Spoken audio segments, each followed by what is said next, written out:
Let's get into our second game. We got LSU falling to Florida State.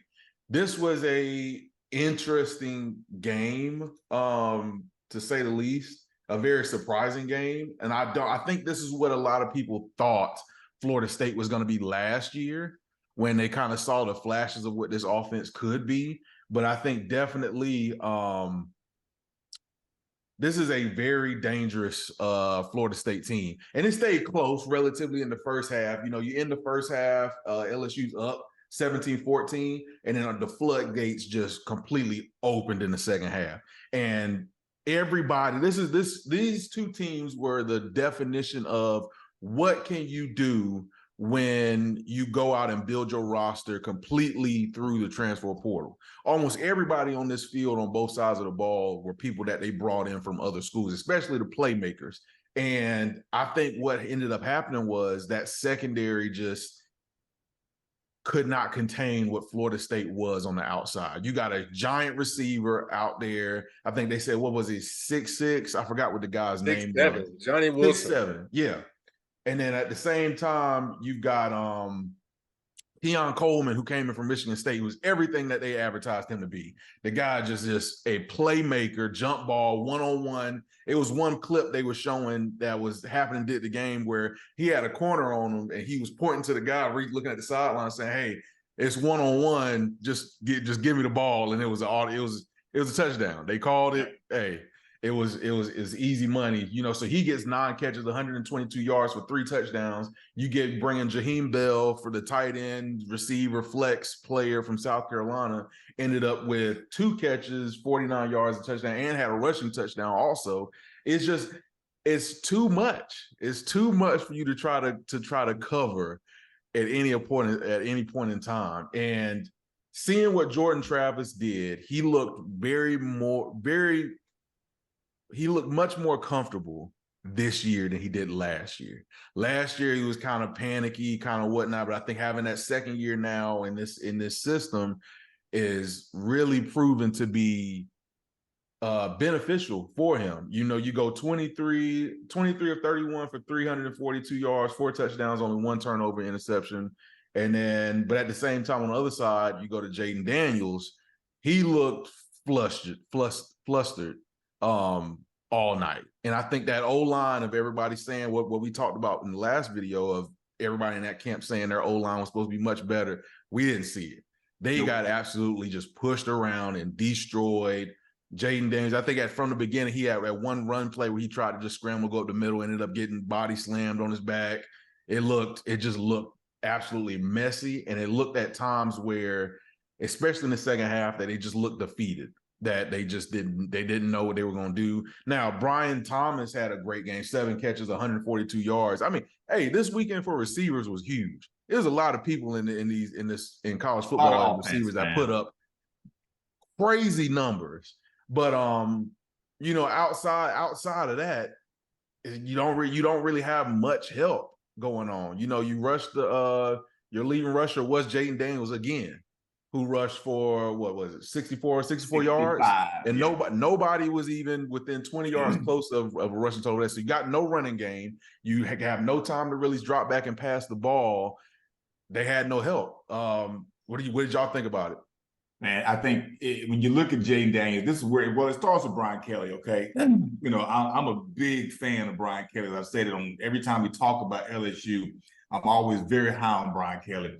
And I do think LSU is going to rebound. But I'm just very disappointed that he and his team they acted like they'd never seen Florida State before. Okay? You just played these guys last year. Okay. You knew what you were up against. And typically, Brian Kelly is a very good coach in these situations unless he's at Notre Dame playing against an Alabama. Right? Unless the talent gap is just too wide. That's what's got me so confused, because I'll give Florida State the edge in talent, but LSU's not that far behind. LSU's not a bad team. They had no business getting blown out like that. Yeah. Jaden Daniels had 347 passing yards, but 75 of those came on one play in garbage duty, and it wasn't even an accurate throw. It was just a great catch and a better run. You know, he just didn't show up. He didn't show up, and that's what's got to change. I still like LSU. I'm still going to be rooting for LSU unless they playing Alabama. I think they got something, but they got to do better than what they showed me this past weekend. They just look awful. I almost just had to turn it off into the third quarter, fourth quarter. It was really hard to watch, man. Really hard to watch. Got you. I'm right there with both of y'all. I think it's my point of view from it is a little bit different though. But I think to me, LSU just whooped their ass. I mean, in the aspect, I'm talking about Florida State whooped LSU's ass in that aspect. And it's really something I feel like it took them out of their game plan early. Like in the first half, things were going okay for both sides. I think in the second quarter, both teams hit lulls. But I think Florida State going into halftime made adjustments and LSU just didn't. I really feel like coming out in that second half, Florida State was like, we already know we're better. We're about to show you we're better. And it was a dominant second half for Florida State in the aspects of an ass whooping. And I just think that LSU has to go back to the drawing boards and look at themselves in the mirror. I really don't feel like it's so much of X's and O's because it wasn't like there was too many players just wide open. It wasn't like too many people just running on the field, nobody touching them. It's more of like we really just Debo'd y'all. We was jump balls. It was breaking tackles. It was torturing the offensive line. It was so many different aspects of Florida State really had the upper hand from a physical standpoint, and that's something I didn't expect to happen. I thought Florida State was going to have to come in that aspect and finesse certain wins, getting that 6-7 receiver involved in a matchup where they just can't guard it.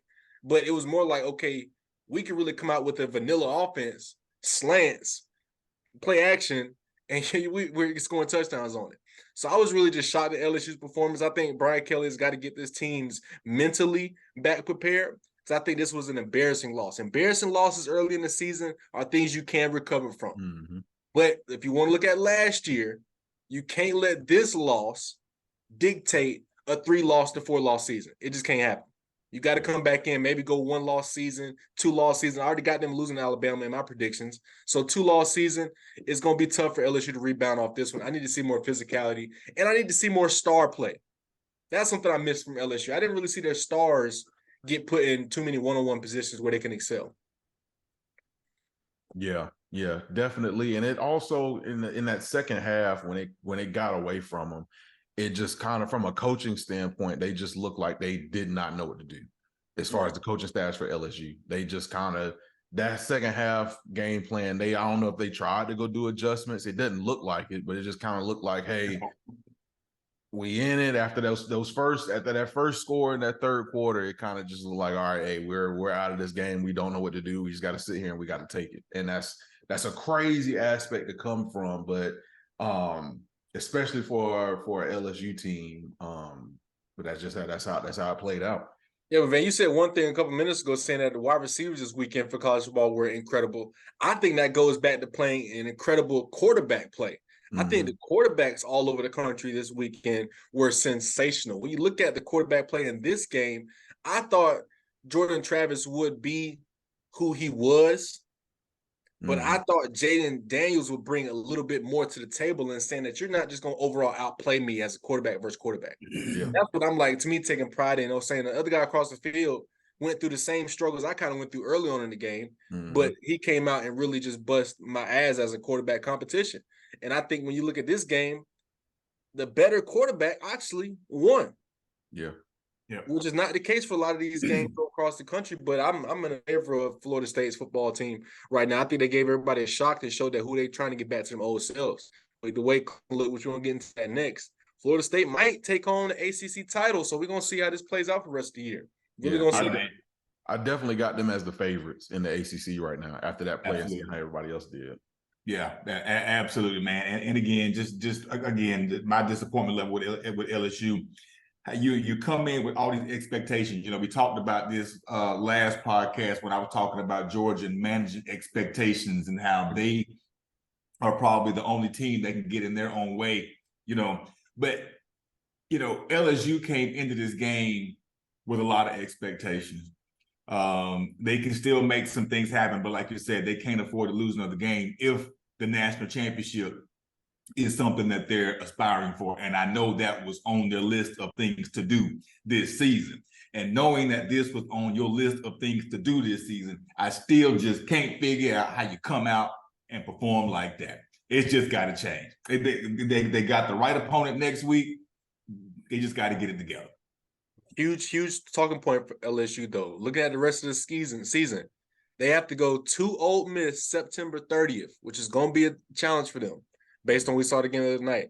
They have to go to Alabama November 4th, and they also, well, those are going to be the two biggest games. Texas A&M at the end of the year, which they always find some way to mess up with Texas A&M. So they got some huge 3 to 4 huge games that this season that they got to get things in order. My last point I want to say is I don't want to see LSU get beat so much out of their game plan anymore. That's an embarrassing to the SEC component of us all.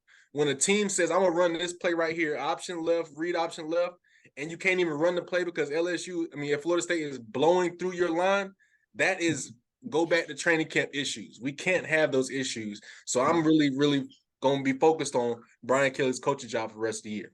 Yep. Definitely. All right.